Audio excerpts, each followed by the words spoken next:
l'ange Gabriel fut envoyé par Dieu dans une ville de Galilée appelée Nazareth, auprès d'une vierge fiancée à un homme de la maison de David, nommé Joseph. Le nom de la vierge était Marie. L'ange entra chez elle et dit, « Je te salue, toi à qui une grâce a été faite. Le Seigneur est avec toi. » Troublée par cette parole, Marie se demandait ce que pouvait signifier une telle invitation. L'ange lui dit, « Ne crains point, Marie, car tu as trouvé grâce devant Dieu. Et voici, tu deviendras enceinte, et tu enfanteras un fils, et tu lui donneras le nom de Jésus. Il sera grand, et sera appelé Fils du Très-Haut, et le Seigneur Dieu lui donnera le trône de David son père. Il régnera sur la maison de Jacob éternellement, et son règne n'aura point de fin. » Marie dit à l'ange, « Mais comment cela se fera-t-il, puisque je ne connais point d'homme ?» L'ange lui répondit, « Le Saint-Esprit viendra sur toi, et la puissance du Très-Haut te couvrira de son ombre.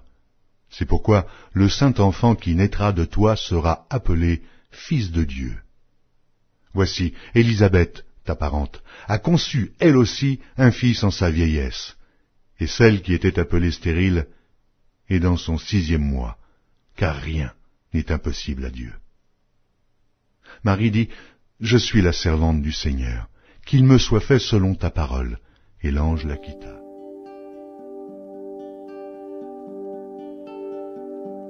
En ce temps-là parut un édit de César Auguste, ordonnant un recensement de toute la terre. Ce premier recensement eut lieu pendant que Quirinius était gouverneur de Syrie. Tous allaient se faire inscrire chacun dans sa ville. Joseph aussi monta de la Galilée, de la ville de Nazareth, pour se rendre en Judée, dans la ville de David, appelée Bethléem, parce qu'il était de la maison et de la famille de David, afin de se faire inscrire avec Marie, sa fiancée qui était enceinte. Pendant qu'il était là, le temps où Marie devait accoucher arriva, et elle enfanta son fils, premier-né. Elle l'emmaillota et le coucha dans une crèche, parce qu'il n'y avait pas de place pour eux dans l'hôtellerie. Il y avait dans cette même contrée des bergers qui passaient dans les champs, les veilles de la nuit, pour garder leurs troupeaux. Et voici, un ange du Seigneur leur apparut, et la gloire du Seigneur resplendit autour d'eux. Ils furent saisis d'une grande frayeur, mais l'ange leur dit, « Ne craignez point, car je vous annonce une bonne nouvelle, qui sera pour tout le peuple le sujet d'une grande joie. C'est aujourd'hui, dans la ville de David, il vous est né un sauveur, qui est le Christ, le Seigneur. Et voici à quel signe vous le reconnaîtrez.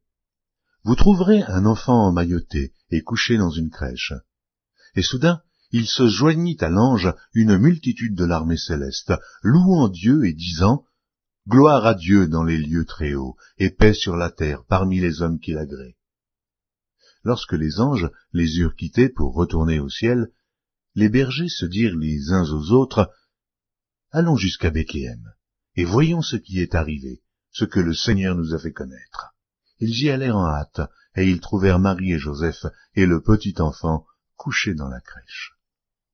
Après l'avoir vu, ils racontèrent ce qui leur avait été dit au sujet de ce petit enfant. Tous ceux qui les entendirent furent dans l'étonnement de ce que leur disaient les bergers. Marie gardait toutes ces choses et les repassait dans son cœur.